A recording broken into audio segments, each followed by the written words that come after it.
Have you been wondering about some ways to foster inclusion and also ease your burden this Thanksgiving holiday?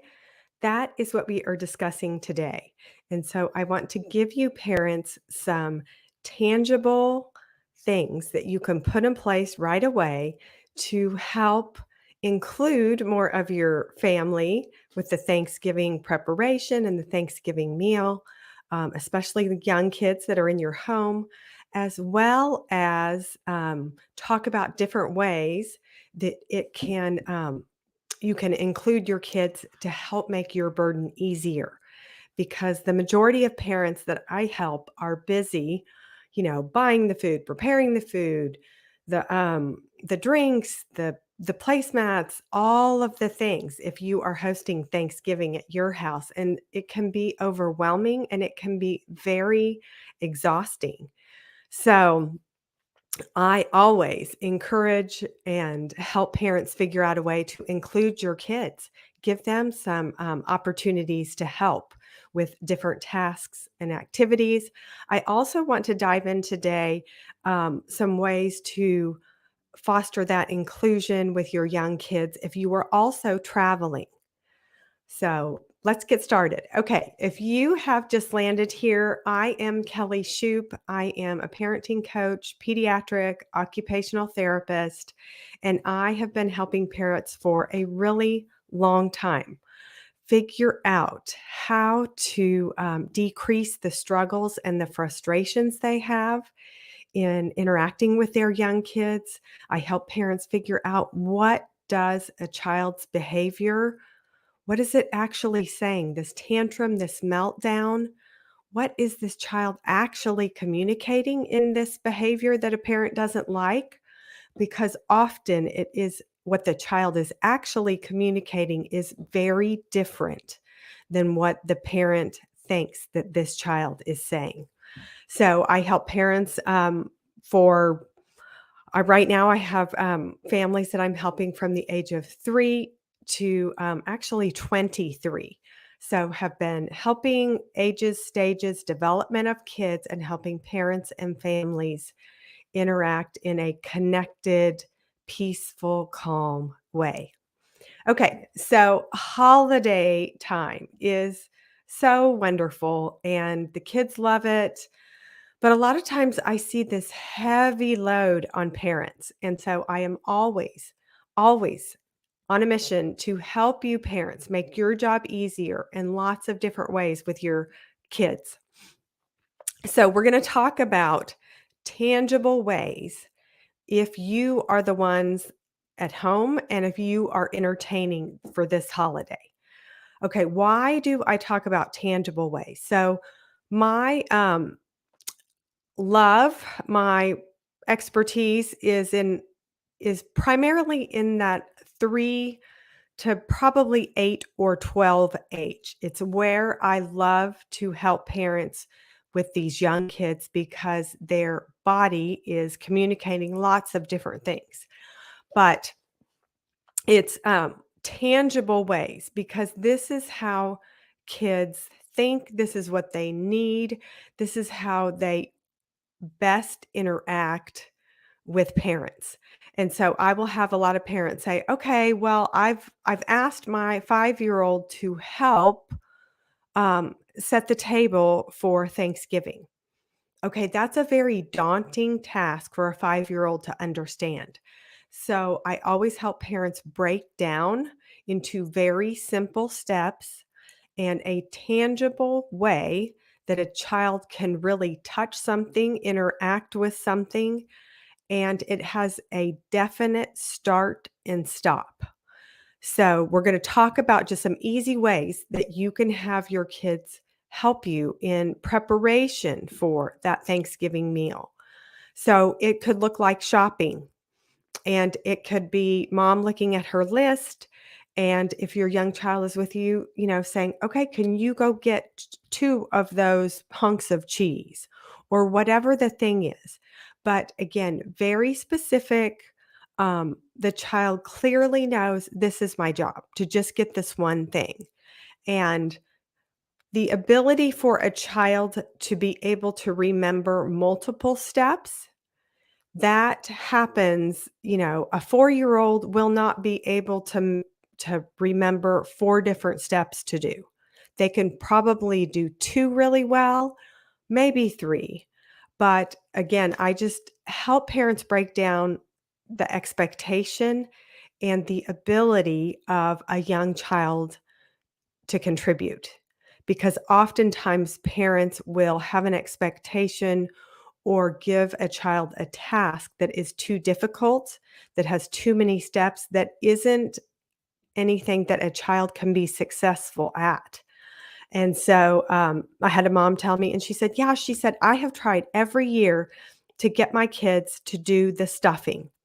And she has multiple kids, and she would like for them to do all of it. Well, she has too many kids involved in the process, and they can't each see their clear contribution to it. And they weren't able to complete it the first 2 years when she gave them the job. She keeps giving it to them, but they lose interest really fast. And so usually the aunt or dad comes in to kind of finish up. But I told her that if we would give more specific jobs that are achievable, that when kids see success with preparation and help with Thanksgiving, then they like it. They want to do it. So I had my kids prepare an appetizer. I think this is something really easy, and allow your kids to have some freedom and flexibility in what they like. So, my middle child, she likes fruit. She's arty, likes art, likes to color and do things like that. So she would prepare a fruit plate. A lot of times it looked like the shape of a turkey, and we would pull that up on Pinterest. So your pregame is important here to kind of know, okay, who are my kids? How old are they? What does this look like? What am I thinking for my menu? And to really, once do kind of a pre-plan of all of this, then you can find ways that your kids can help, and your kids can help in a way that is natural for their tendencies, for the things that they like or that they're good at or they would enjoy doing. So again, it could look like appetizer preparation. It could look like your son helping grandpa who is toasting all the bread that's going to be turned into stuffing. And your child's job is to just put the bread in the toaster and push the button and it pops down. And then when it pops up, grandpa's going to grab it. Or maybe it's not too hot and your child can grab it. So, really, I encourage you to, again, it does take more time to think about, okay, what does this look like? How can my child help me? But it fosters them it means more to them than mom doing hours and hours of all of the work and your kids breezing in and sitting down for 30 minutes and then they want to leave. Then they're like, okay, the football game's going to start. We're out. No, I want to encourage you to just include them because it makes it more meaningful for everybody. Okay, another way is beforehand to have kids help set the table. I've had kids make napkin rings. So, this is a good way to incorporate skills that kids need for school and actually will it help academically. So, you could take a pipe cleaner and cut it in a half probably, and then get some fall colored beads. Young girls, 4, 5, 6, they love to help make napkin rings that will actually go on the table for that Thanksgiving meal. And again, I talk all the time to parents about fostering confidence and worth and value in our kids. And so, if you have a daughter who loves to do beads, who would love to, put some beads on a little piece of pipe cleaner and put it around a napkin, she really feels like she contributed to that Thanksgiving meal and everybody gets to see it. And that shows her, wow, I matter. I'm important in this family. I'm a contributing part of this family. And it happens really early. And again, 3 or 4 is is an age that they can absolutely help. Can they stir up the jello salad? Can they one idea that I have that I love to do is to take just a piece of construction paper, a longer one, or I had like a fancier white paper that had a line at the top. And so I would have my kids make a placemat and we would put the name of whoever was going to be joining us for the meal. You could also do just a place card for where you want each person to sit and have your child write that. That's actually practicing handwriting for them. They're practicing fine motor skills and it's fun to see their handwriting. And again, I have some parents who would say to me, "Well, you know, when Tommy writes, his letters aren't that neat. They're hard to read." Okay, yes, we're gonna set set the expectation that this is a meal that isn't going to be, you know, Martha Stewart perfect. This is going to be the preschool Thanksgiving version of Thanksgiving. And I promise you, now that I have older kids and now that everybody can write, and it's kind of, we look back in those memories of the fun things that they created or wrote or contributed to the Thanksgiving meal and look back in pictures and say, oh my gosh, remember this when he misspelled grandpa's name or put the P the wrong way? It just, it's more endearing. Those imperfections actually make it better than having the perfection.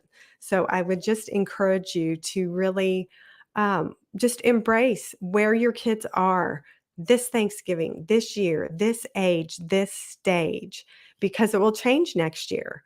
Um, so place cards, but I love big, long pieces of construction paper with a name of who is gonna sit there, and then if you can have the plate, the charger, whatever, not on this piece of paper, you can have people write what they are thankful for the person whose name is at the top. And this is a meaningful way to express how thankful we are for all the other members of our family. And if you have a child who's a little bit too small to write words like, you know, I'm thankful that grandpa takes me on bike rides, or I'm thankful that my big brother always knows how to get my alarm clock set right, or what, you know, it could be somebody who makes you laugh, just whatever your child thinks, why they are thankful for the other family members. Um, but I've had kids write or draw little pictures. I've also provided stickers of certain things that if a child can't write, they could put a sticker around on this person's placemat. And so when each person sits down, they have words and they look and see how thankful everybody else is for them. And what a great feeling that is. Um, if you don't wanna do a placemat, I have had people do I use butcher paper a lot when I work with kids, so I've hung a big piece of butcher block paper on, like, a back door, like a sliding glass door. I've also put it on the floor when people walk in, and they can walk on top of it, but kids can be on their stomach coloring or making a picture or writing something about somebody. And again, a way to acknowledge how thankful we are for this day, this year, our family being together is really, really important. So, as much as I'm always looking for ways to grow um, the parents' connection in a peaceful, calm way, I'm also always working to have kids building skills, valuable skills that they're going to need that are going to build on other skills. So, fine motor skills, gross motor skills, balance, posture, sensory skills, all of these things are going to be in place Thanksgiving Day. Um, with ideas that I use. Okay, so we talked about napkins, we talked about a placemat, just a piece of paper to acknowledge thankfulness can look like drawing a picture, could look like putting stickers on. It can look like maybe you're going to give a child the job of, can you help us find a place where we are going to put coats and purses when our guests arrive? And so the 4 or 5-year-old, that could be their job. When everybody comes in the door, would you please make sure that they know that the coats are going to go here, the purses can go off in this little area. And again, just kids want to help you in the young ages of 3 to 8. They are wired to love pleasing their parents and they want to contribute, they want to help. And I want them to help because they actually can help a lot. Another idea is to allow kids to help create some type of table decoration. It can look like fresh flowers. And I like to use, I've even used like little plastic wine tumblers. I used to put 2 or 3 low tumblers right in the middle of my Thanksgiving table. And allowed the kids to, again, just cut the flowers, pull the leaves off, arrange any way that they want, and then place as a centerpiece. And again, my expectation wasn't this is going to look like it came from the best floral shop in Dallas. This is going to look like the 6-year-old version. And I promise it's going to be fun and it's going to be okay if it doesn't look perfect because it's building the confidence of your child. Like, hey, cool. All those centerpieces on the table for Thanksgiving, I made them. I did that. That's my work. That's how I contributed. So, can you see how this makes your child feel included? It makes them excited the about Thanksgiving. And God made us to want to give and contribute just as much as receive. And so if kids can really contribute, it matters so much to them. Okay. Also could be having a child pick the music. Okay, what are we going to put on our playlist? Can you help pick out a few things and put them on Spotify? This is going to be our Thanksgiving playlist. It can be maybe having a plan for your young kids if they are into performing and doing skits and doing little plays. That if you're watching the football game afterwards, you're going to have a halftime show. And so it's asking your kids, okay, I want to have you guys do a little performance. What could you do 5 minutes? Again, don't make it a 3-hour production that's going to have to rearrange furniture and costumes and all that, but just something really simple that, again, highlights their interest, helps keep guests entertained, is a way to just add more meaning to the day.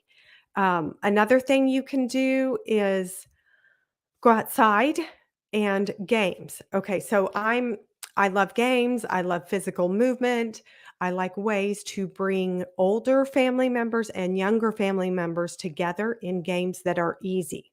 So a game I always recommend is Tenzi. It's spelled Tenzi. It's just rolling dice. There's no real directions. It is super simple. Anybody can play. It is quick. Another game that you can play is Heads Up. Bingo is another one that is fun. Everybody can play, but they can also kind of have their eye on the football game. Kids love to turn the bingo thing that has all the bingo balls to pick the number. I love to have small kids help assist an adult who's maybe reading, but I love to, oh my goodness, can you see what this number is? It's 12. B12. Does anybody have B12? So right there in playing bingo, I'm incorporating number recognition and academic skill, letter recognition.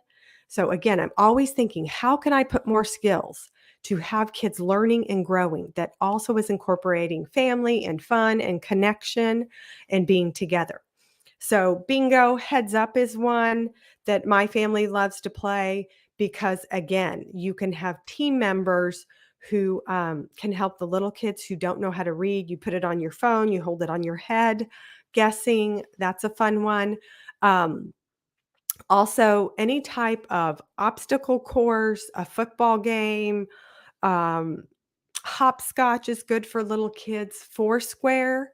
If you are traveling to other family members, take a piece of chalk or find a rock that is a chalk rock, and then you can draw on somebody's driveway. If you're going to somebody's house and they don't have kids and they don't have any games or anything, you can quickly draw a four square square that kids can play. So a lot of times I would throw in a basketball, throw in a softball that could be bounced, but you can use a chalk rock also to draw along the driveway. Okay, we're going to walk down this line. Here's an X. You have to do a jumping jack here. And by doing lines and X's or a circle or a squiggly line, older people, aunts, uncles, grandparents, they can follow this line. And so they can be a part of it. And again, we want that activity, that movement after we've had food. It's good for our body, it's good for our heart. Again, I'm always incorporating just all of the senses, all of our faculties, all of it to have the most enjoyable meal and Thanksgiving holiday. Okay, so if you are going away, and also if you are, even if you're at home, um, I like to prep people. So here's your thing, prep your peeps.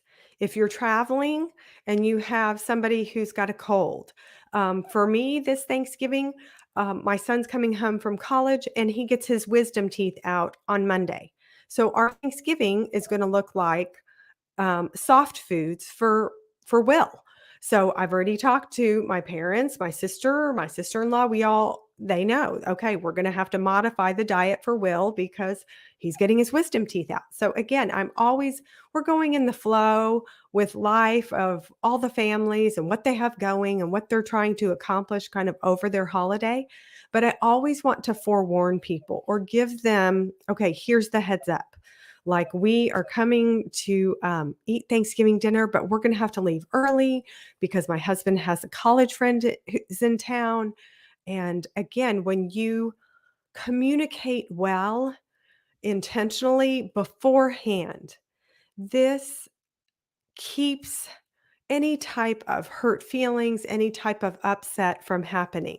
And so I'm always on the front end of that, right? I want to minimize any chance of, if we're going to somebody's house, if we tell them we need to leave early, I don't want them to feel like it was them. I don't want them to have hurt feelings. I don't want them to think that, we were going to stay from 10 in the morning till the very end of the Cowboys game, if Cowboys are playing that late game or whatever. So again, I just want to communicate well. Um, Many of you who are here and have learned all about the sensory system and kind of those sensory sensitivities or sensory preferences that your kids have, I would communicate some of those things beforehand if you think it's going to be a big deal. And again, it's just saying, hey, one particular child of mine is extra sensitive to kind of the loud noises and all the commotion. And so if we have to get up during Thanksgiving meal and just step outside for a couple minutes, this is what we're doing. I'm just helping him kind of reset his nervous system and feel calm and okay. And then we'll come back and sit down and enjoy the rest of the meal. So again, it's all about communication. It's all about helping you help your kids in the best way. Because I have some parents that I have helped who are completely anxious and worried and stressed about not upsetting their in laws for Thanksgiving, or not, how am I going to do this? And this isn't working for us. How are we going to do this particular thing? And the main thing that I have seen work the most for the past 20 years when I've been doing this is really just communicate what you need and why you need it. And again, you can let your in-laws know, like, we probably aren't going to last for a 4-hour meal at the country club because we've got a 2-year-old and a 4-year-old. We can last for this long. Are you okay if we leave early? Are you okay if wife leaves and takes the kids back for a nap, but husband gets to stay and enjoy with his parents? And again, I'll say, these are like, this is where we are. This is the age, the stage right now. But this is going to look different in 5 years when everybody's 10 and 12 and they can sit for that 4-hour dinner, or when they're 20. So ask for what you need. And this sometimes can be so incredibly hard for parents to, moms especially, to ask for what you need that would provide the best support and the best success for your young kids.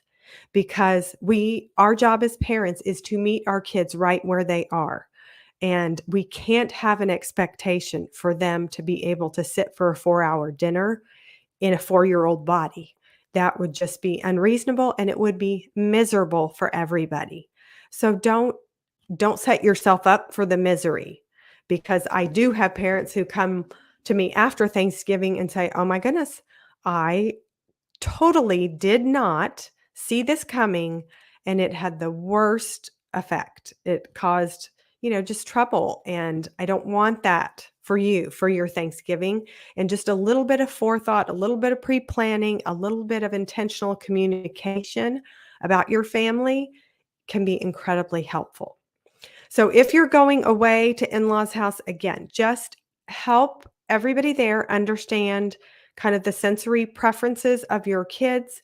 And again, we're not saying, okay, my kid has a little bit of hearing sensitivity, and so I don't want this to happen. I don't want anybody to clink a plate. I don't want the noise volume to get up here. No, because actually, it's good for kids to get input in the sense area that they are sensitive, because it helps decrease that sensitivity a little bit. So, I also would prep my kids, because I know for me, when I have a large groups coming for Thanksgiving dinner, I know I'm going to be a little bit frazzled. I know I'm going to be a little bit unplugged in listening to my kids, because I've got a million other things. When's my turkey going to come out? And what about this salad and the pie and all the things, right? So prep your people. That also means prep your kids. And so I will tell my kids, you know what? I'm going to be frazzled. Mom might be a little bit crazy before Thanksgiving happens, but then after the meal is said and everybody's seated, then I can relax. But young kids are picking up on the kind of frazzledness and the anxiousness and the stress of a mom. And so I want to say to them, I am a little stressed. I want this meal to go well. I want everybody to have fun. Maybe we have new people, new guests coming, and I want them to feel included, and I want them to feel right at home and have an enjoyable time. So I will say to my kids, so I'm a little bit stressed, but it's okay. We're going to, it's going to be fine and it's going to be fun. But if you have a child who's super sensitive or can be a little anxious themselves, I promise you they're picking up on that stress in you. And I want to normalize it. And I don't want them to be on alert for, oh gosh, mom's stressed. I want to just say, I'm stressed. I want this to be an enjoyable time, but it's okay. It's not unmanageable. I might need to step out and just take a break and reset my own system, my own nervous system, my own sensory system, so I can be engaged and have a good holiday. So again, I want to help you parents understand to give your kids easy things, pre-plan for the best way that it's going to turn out, and then also to just express and normalize any of the stressors or the mess ups or the imperfections of all of it, because those actually, the mess ups and the, oh goodness, the sweet potato pie is burnt around the edges a little bit. Those actually, all those little, imperfections, they are the beauty of the whole holiday with everybody, in my opinion. The imperfections make it perfect. Um, Let me see. Prep your people, obstacle course. I think we've talked about the majority of these. So, again, I'm encouraging all these tangible ways. Your kids want things that they can touch and feel and see, that they are actually helping, that they are actually making an impact in the Thanksgiving day. And that eases your load a little bit, parents. Now, I know you're thinking, well, they didn't really, I had her set the table and the utensils really didn't add up quite as aligned. And maybe the knife shouldn't be over here on this side with the spoons. But again, this is the 7-year-old version of Thanksgiving this year with they set the table. They set all of the table. Maybe the water goblets are filled a little bit too high and we forgot ice, but go with it until the meal is started, and then you can ask, "Does anybody need more water? Would anybody like ice in your water?" Is how I would cover for that instead of, making a child feel like, "Oh, you totally forgot water in all the goblets." That wouldn't feel good to a child. So I want to, in a positive, encouraging, complimentary way, thank kids for their involvement and also find ways to express thankfulness and gratitude for the holidays. Maybe it's your child leading a prayer. Maybe it's your child starting off, okay, we're going to go around the table and have everybody say a couple things that they are thankful for. And that's, another way that a child could lead that. And it's kind of an activity or a task that a child could easily do and feel like, okay, wow, I'm the first one. I'm in charge of saying, I'm thankful for this. And then everybody else around the table starts. So include your kids, ask for their help, ask for their input, um, and have a very fantastic, safe Thanksgiving.